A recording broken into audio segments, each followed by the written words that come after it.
বিয়ে হয় না, এটা নিয়ে আপনি টিটকারি মারতে আছেন। ওই লোকের ছেলে দুষ্টামি করে তাকে নিয়ে বাবারে শুনতে আপনি গালিগালাজ করতে আছেন। কিন্তু আপনি একবার নিজের দিকে তাকান না যে আমার নিয়ে আলোচনা শুরু করলে কয় পৃষ্ঠা লেখা যায়। এই জন্য আল্লাহর পক্ষ থেকে বান্দার উপরে 3 জনের হক নির্ধারণ করে দেওয়া হয়েছে। এটা হচ্ছে হকুল্লাহ, হকুল ইবাদ, বিররুল ওয়ালিদাইন। এই 3টা কাজ বান্দার জন্য ফরজ।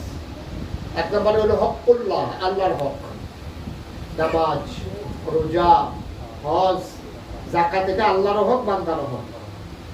শুধু আল্লাহ যাকাত ফরজ করে দিয়েছেন তা না, আবার যে গরিব আছে সে আপনার থেকে জোর করে যাকাত টাকা আদায় করতে পারবে। সরকার যদি ইসলামী সরকার হইতো, আপনার উপরে যাকাত ফরজ আপনি দেন না, আপনার জেলে নিয়ে আটকাইয়া হিসাব করিয়া তারপরে টাকা দিয়ে আপনার ছোটাইয়া আনা লাগতো।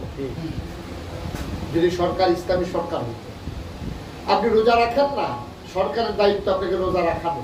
আপনি নামাজ পড়েন না, নামাজের সময় আপনার দোকানগুলো বন্ধ করে দিয়ে আপনি কেন নামাজের সময় গেলেন না, কর্মচারীকে নিয়ে নামাজ পড়লেন না, এটার জন্য আপনি আসামি হয়ে যেত, জেল হয়ে যেত, আপনার জেল হয়ে যেত। আপনি কেন নামাজে গেলেন? এগুলো হলো আল্লাহর হক। বলেন সুবহানাল্লাহ।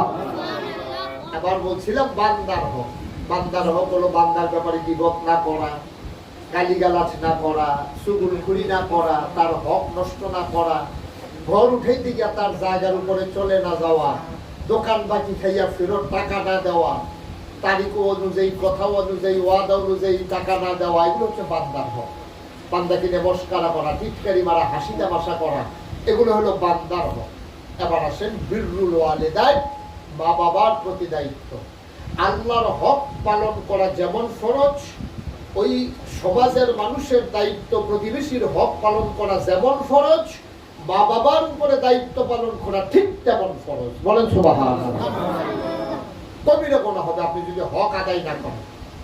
যেমন আপনার আল্লাহ রাব্বুল আলামিন তার বন্ধু নবীর মাধ্যমে জানিয়েছেন, হুমা জান্নাতুকা ওয়া নারুকা। এই 2 জন হলো তোমার জান্নাত, এই 2 জন হলো জাহান্নাম। সাহাবায়ে বলে কি, ইয়া রাসূলুল্লাহ, মা বাপ জান্নাত? কয় হ্যাঁ, মা বাপ জান্নাত। অর্থাৎ মা বাপ যদি তোমার প্রতি খুশি হয়, জান্নাত তোমার পায়ের নিচে চলে আসবে। সুবহানাল্লাহ বলবেন? কারণ তোমার মায়ের পায়ের নিচে তোমার জান্নাত। তো মা খুশি, যেই জান্নাত ছিল মায়ের পায়ের নিচে চলে আসছে তোমার পায়ের নিচে। এই তারা 2 জন হলো স্বামী, এই তোমার মা এবং বাবা, তারা 2 জন তোমার জান্নাত, এই 2 জন তোমার জাহান্নাম। তুমি তাদেরকে যদি সঠিকভাবে লালন পালন করতে পারো, দোয়া কইরা তাদেরকে খুশি করাইতে পারো, তাদের সেবা শুশ্রূষা করে আদর যত্ন করে, তাইলে তোমার জান্নাত।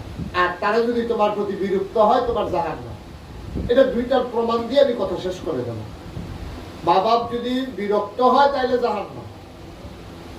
হযরত আরকামা রাদিয়াল্লাহু তাআলা আল-কাবা রাসূল সাল্লাল্লাহু আলাইহি ওয়াসাল্লামের একজন বড় সাহাবা ছিল। ওনার রূহ যখন কবজ হয়ে যাবে, মৃত্যুর যন্ত্রণা যখন শুরু হয়ে গেল, কয়েকদিন হয়ে গেছে মুমূর্ষ অবস্থা, তার রূহ বের হয় না। নবীজির কাছে এসে একজন বললেন, ইয়া রাসূলুল্লাহ, আলকামা তো জীবন বের হয় না। তো বললো কি, আমাকে নিয়ে চলো সেখানে। নবীজি মায়ার নবী, দয়ার নবী, দৌড়ে দৌড়ে চলে গেলেন সাহাবার বাড়িতে। গিয়া দেখে আলকামার ঊর্ধ্বশ্বাস, তার পাশে বসে তালকিন দেওয়া হচ্ছে, বলা হচ্ছে লা ইলাহা ইল্লাল্লাহ, লা ইলাহা ইল্লাল্লাহ, কিন্তু তার মুখ দিয়ে বের হয় না, তার রূহ কবজ হচ্ছে না। আল্লাহ রাসূল সাল্লাল্লাহু আলাইহি ওয়াসাল্লাম বললেন, আলকামার আব্বা কি বেঁচে আছে? কয় যে না, ওনার আব্বা নেই। আম্মা আছে? কয় হ্যাঁ, আম্মা বেঁচে। ডাকো ওনার আম্মা।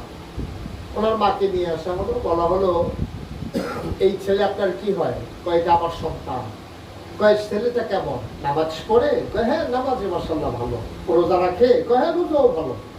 তো দিন মানে? কয় হ্যাঁ, ইসলাম সুন্দরভাবে মানে, আপনার প্রতিও মহব্বত আছে। আপনার ব্যাপারে কেমন ব্যবহার? উনি চুপ পেরে গেছেন, চোখের কোনায় পানি জমে গেছে। যখন বলছে যে আপনার প্রতি কেমন ব্যবহার করে, উনি আর সইতে পারেন, চোখ দিয়ে পানি চলে আসছে। রাসূল যা বুঝে বুঝে ফেলছেন, আরে তিস তো এইখানে। আল্লাহ রাসূল বললেন, আলকামার আম্মা, আপনার কি তার আচরণে কোনো মনে কষ্ট আছে? বললে যে হ্যাঁ, কষ্ট আছে। এই জন্য তার রূহ কবজ হয় না, তার রূহ বের হয় না। আমি নবীজি আপনাকে অনুরোধ করতেছি, আপনি তাকে দয়া করে মাফ করে দেন। আলকামার মা বললেন, না, আমি তাকে মাফ করবো না। সে আমার এত কষ্ট দিছে, আমি তাকে মাফ করবো না।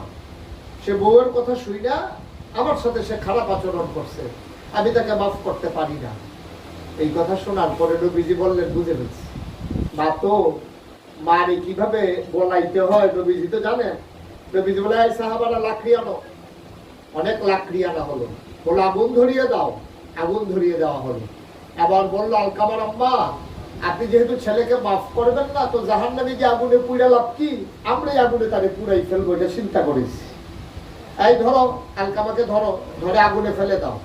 আলকামার মা চিৎকার করে বললেন, ইয়া রাসূলুল্লাহ, আমার নারী ছেড়া ধন, 10 মাস 10 দিন তারে পেটে ধরেছি, 2.5 বছর বুকের দুধ পান করিয়েছি, ও নবী আপনি আমার সন্তানকে আগুনে ফেলবেন না, আমি মাফ করে দিলাম। আল্লাহ রাসূল আলকামার কানের কাছে গিয়ে তালকিন দিলেন। এবার আলকামা লা ইলাহা ইল্লাল্লাহ মুহাম্মাদুর রাসূলুল্লাহ কলমা পড়লেন, তার রূহ কবজ হয়ে গেল। বলেন সুবহানাল্লাহ। যদি এখানে মাফ না করতো তাইলে তো তার সর্বনাশ ছিল। মায়ের সে হকের কারণে কিয়ামতের মাঝে তাকে কবরে শোয়াইতে দেরি, তার কবরটা জাহান্নাম হতে দেরি হতো না। অথচ উল্টাটা দেখেন, হযরত মূসা আলাইহিস সালাম একজন বড় নবী ছিলেন। উনি একদিন আল্লাহকে জিজ্ঞেস করতেছে, আল্লাহ তুমি তো নিশ্চয়ই আমার জান্নাত দেবা, এটা আমার একটা আশা আর কি। হ্যাঁ, তুমি নবী, তুমি মাসুম, অবশ্যই তোমাকে আমি জান্নাত দেবো। ওই যদি তুমি আমাকে দয়া করে জান্নাত দাও, তো আমার একটা কিউরিসি আছে, একটা জানার আগ্রহ আছে। কই কি আগ্রহ? আমি জানতে চাই, যখন আমারে জান্নাতে দেবা, আমার সাথে কে সঙ্গী হবে? বাসের ভিতরে তো 2 সিট থাকে, ট্রেনের ভিতরে সিট থাকে, গাড়ির ভিতরে সিট থাকে, বিয়ের অনুষ্ঠানে খাইতে বসলে পাশে চেয়ার থাকে, তো আমার পাশের লোকটাকে, এটা আমার জানতে মন চায়। সুবহানাল্লাহ বলবেন না? নবীজি বললেন, তুমি জানতে চাও যে তোমার পাশে কে সঙ্গী হবে? হয় আল্লাহ, এটা আমার খুব শখ জানার, যে আমি কার সাথে জান্নাতে থাকবো, কার সাথে মিশবো, কথা বলবো। এই লোকটা চিনে রাখা দরকার না? ও, এই লোকটা হবে একজন কসাই। সুবহানাল্লাহ বলবেন না? এই লোকটা কে? কসাই। মূসা আলাইহিস সালাম চমকে উঠলেন, তিনি আশ্চর্যান্বিত হয়ে গেলেন। আমি একজন নবী, আর যে সারাদিন গুস্ত কুবাই, হে হবে আমার সঙ্গী। একজন হুজুর দিলেও তো, একজন মন্ডারে বুঝ, ইমাম সাহেব দিলেও মন্ডারে বুঝ দিতাম, যে একটা মসজিদের ইমাম সাহেব পাইছি, একজন হুজুর পাইছি, একজন মুহতামিম পাইছি, একজন প্রিন্সিপাল পাইছি, কাউরে পাইলাম না, ভাগে পাইলাম কসাই। কারবারটা কি? মূসা আলাইহিস সালাম মনটা খুব খারাপ। আল্লাহ কি বুঝেন নাকি বুঝেন না? বুঝেন। আল্লাহ তো, মূসা তুমি মন খারাপ করে ফেলছো, কসাইয়ের কাছে একটু যাও, তাইলে মন ভালো হয়ে যাবে। বাজারে চলে গেছে, গিয়ে দেখছে যে এক লোক কসাই গোশত কাটতেছে। জিজ্ঞেস করছে, ভাই এই বাজারে যে কসাই লোকটা কেমন? মাশাআল্লাহ খুব ভালো, সব কসাই ওজনে কম দেওয়ার অভ্যাস আছে, 1 কেজি কিনলে 750 উপরে হয় না। তারপরে পর্দা হাড্ডি মিলজিল করে তো আছেই, সে এগুলো যাবে কই, এগুলো নিয়ে যা করার তাই করে। এই কসাইয়ের ব্যাপারে কোনো অভিযোগ নেই, কাছে নিয়ে যাও, তার কাছে নিয়ে যাওয়া হলো। মূসা আলাইহিস সালামের পরিচয় দেয় নাই, তিনি গিয়ে বসলেন, দেখছে যে কুবাইতে আছে, গুস্ত কাটতে আছে, সারাদিন গুস্ত কাটে। সন্ধ্যা যখন হয়ে গেল, একটা সুন্দর গুস্তের টুকরা প্যাকেট করে দোকান বন্ধ করে বাড়ির দিকে যখন রওনা করছে, মূসা কয়, ভাই আমি তোমার বাড়িতে একটু তোমার সাথে যেতে চাই, অনুমতি আছে? আপনি গেলে যাবেন, আমার সমস্যা কি? সুবহানাল্লাহ বলবেন না? এখন মূসা আলাইহিস সালামকে নিয়ে যখন রওনা করলেন, এবার বাড়িতে যাওয়ার পরে লোকটা ওই গুস্তের টুকরাটা সুন্দর করে কাটলেন, রুটি বানালেন, গুস্তটা ভোনা করে রান্না করে রুটি বানাইয়া, এবার মূসা আলাইহিস সালামকে বললেন, ভাই আপনি সামনের রুমে বসেন, ড্রয়িং রুমে বসেন, আমার একটু ভিতরে কাজ আছে। কসাই ভিতরে চলে গেলেন, কানে যেন উঠালেন, উঠাইয়া কাপড় চোপড় ঠিক করে ওই গুস্ত দিয়া রুটি খাওয়াইলেন। খাওয়ানোর পরে মূসা আলাইহিস সালাম শুনতেছে বিড়বিড় করে মহিলাটা কি যেন দোয়া করতেছে খাওয়ানোর পরে। সুবহানাল্লাহ বলবেন? মূসা আলাইহিস সালামের কাছে যখন লোকটা ফিরে আসলেন রুটি নিয়ে, গুস্ত নিয়ে, যে আমার যেই লোককে আগে খাওয়ানোর কথা, খাওয়ানো শেষ হয়েছে, এখন আপনি আর আমি খাবো। মূসা আলাইহিস সালাম বলেন, ওই যে লোকটা তাকের উপরে যারা শোয়া রেখেছে, এটা কে? এই মহিলাটা আমি ছাড়া কেউ নাই, আর আমারও এই মহিলা ছাড়া কেউ নাই। সুবহানাল্লাহ বলবেন? এই মহিলাটারও আমি ছাড়া কেউ নাই, আর আমারও ওই মহিলা ছাড়া কেউ নাই। এই মহিলাটা কি হয় তোমার? এটা আমার মা। সুবহানাল্লাহ বলবেন? তুমি কি করো? প্রতিদিন আমি এই কাজটা করি, আজকে যেটা করলাম। কিন্তু তোমার মা দেখি বিড়বিড় করে কি জানি পড়ে, তুমি জিজ্ঞেস করো না কি পড়ে? কাহে আমি একদিন জিজ্ঞেস করছিলাম, গত 20 বছর ধরে আমার মা খাওয়ানোর পরে যখন মুখটা মুছে দেই, রুমাল দিয়ে যখন মুখটা মুছে দেই, পানি দিয়ে ধুয়ে মুখে মুছে দেই, তখন দেখি আমার মা হাত উঠে বিড়বিড় করে কি জানি দোয়া করে। তবে একদিন আম্মাকে বললাম, আম্মা এই খাওয়ানোর পরে তুমি কি দোয়া করো? প্রতিদিন শুধু দোয়া আর দোয়া, চোখের পানি ফেলাই, কি দোয়া করো একটু শোনাও দেখি আমাকে। তখন মহিলাটা বলতেছে, আমি দোয়া করি, আল্লাহ আমার এই ছেলে আমি জন্ম দিয়েছি, পেটে ধরেছি, দুধ পান করিয়েছি, সে আমার সাথে প্রতিদিন যেই আচরণ করে আমি তার প্রতি খুশি। সুবহানাল্লাহ বলবেন না? আমি তার প্রতি খুশি। এখন তোমার কাছে আমার একটা দোয়া আছে। দোয়াটা হইল, এই জামানার বড় পয়গম্বর হযরত মূসা, আমার খুব শখ, আমার ছেলেকে আমি বড় কিচ্ছু বানাইতে পারি নাই, আমার ছেলে কসাই, আমার খুব শখ, আল্লাহ তোমার কাছে আমি দোয়া করি আমার ছেলে আমার মনের মতো ছেলে, সে কসাই হতে পারে কিন্তু আমার তো সন্তান। তা আমি তোমার কাছে দোয়া করি, এই জমানার যে পয়গম্বর মূসা, তা আমি দুনিয়াতে আমার ছেলের কিচ্ছু দিতে পারি আর না পারি, তুমি দয়া করে জান্নাতের ভিতরে মূসার সাথে এক জান্নাতে আমার ছেলেকে সঙ্গী বানাই দিও। মূসা আলাইহিস সালামের কাছে লোকটা হেসে হেসে বলে, ভাই আচ্ছা বলেন তো, আমার মা যে এই দোয়া করে, এই দোয়া কি জীবনে কবুল হবে? কই মূসার, কই আমি কসাই, আমার মা দোয়া করে, আমি আর না করি না, আজকে 20 বছর ধরে এই দোয়া করতেছে। সুবহানাল্লাহ। মূসা আলাইহিস সালাম চোখের পানি ছেড়ে দিলেন, গাল বেয়ে টপ টপ করে পানি পড়তেছে। কসাই জিজ্ঞেস করে, কে আপনি? আমি চিনলাম না, আপনি কেন কাঁদেন? তুমি আমার চিনো নাই, আমি পরিচয় দেই নাই, তোমার মা যেই নবীর সাথে তোমাকে জান্নাতে পাঠাইতে চায়, আমি সেই মূসা।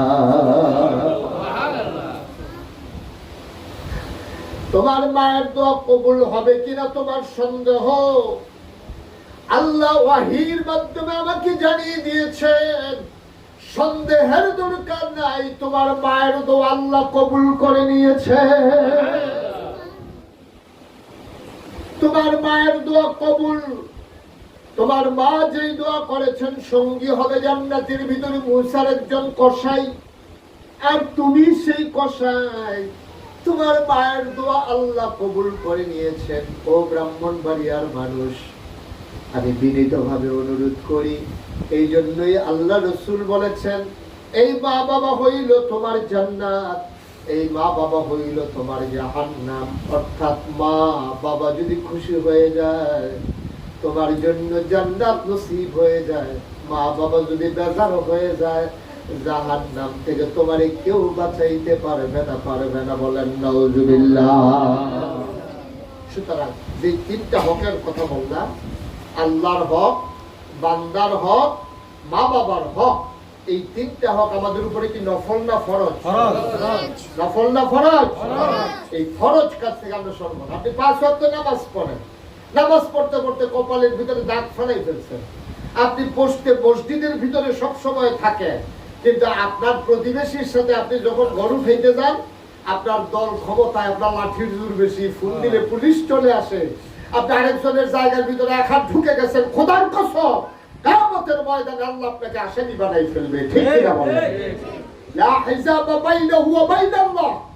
আল্লাহ বলছেন, ওই যার উপরে তুমি জুলুম করেছো, তারে অসহায় পাইয়া তুমি তার এক হাত ভেতরে ঢুকে গেছো, সে যখন আল্লাহ বলে একটা ডাক দেয়, ডাকটা দিতে দেরি, কবুল হতে দেরি। সে বেতর হতে পারে, সে মজুর হতে পারে, সে রিক্সাওয়ালা হতে পারে, সে অসহায় একজন মানুষ হতে পারে, তার বংশ না থাকতে পারে, তার ফোনে পুলিশ আসতে না পারে, কিন্তু তুমি যত বড় মানুষ হোক, তোমার যত বড় পরিচয় হোক, তোমার বংশমর্যাদা, তোমার পরিচয়, তোমার টাকা পয়সা, কোনো কিছুই তোমাকে জাহান্নামের আগুন থেকে বাঁচাইতে পারবে না। ঠিক কিনা বলে? বাঁচাইতে পারবে তোমার নেক আমল। ওই বান্দার হক কখনই আমরা নষ্ট করবো না। আমরা মনে করি নামাজ পড়তে আসি, এই প্রতি বছর হজে যাইতে আছে, মসজিদ মাদ্রাসার খুব খেদমত করতে আছে, কিন্তু সে প্রতিবেশীর হক নষ্ট করে, সব কিছু তার বাতিল হয়ে যাবে ওই প্রতিবেশীর হকের কাছে। তার উপর আপনি জুলুম করেছেন। এই জুলুম নানান ভাবে করা যায়। আপনার ছাদের পানি আরেকজনের টিনের চালের পরে, বৃষ্টি আসার আগে আপনি ছাদে পাইপ ফিট করে দিচ্ছেন, টিনের চালের উপরে ঝমঝম করে পানি পড়ে, সে ঘুমের থেকে লাফ দিয়ে উঠে, আপনি তার উপরে জুলুম করেছেন। আপনি দুতলা বিল্ডিং দিচ্ছেন বইলা, পাশে টিনের ঘর আছে বইলা, আপনি ঝমঝম করে তার সালের ভিতরে পানি ফেলাবেন, তার বাচ্চা ঘুমের ভিতরে লাফ দিয়ে উঠে, এই জুলুম করার অধিকার আপনাকে কে দিচ্ছে?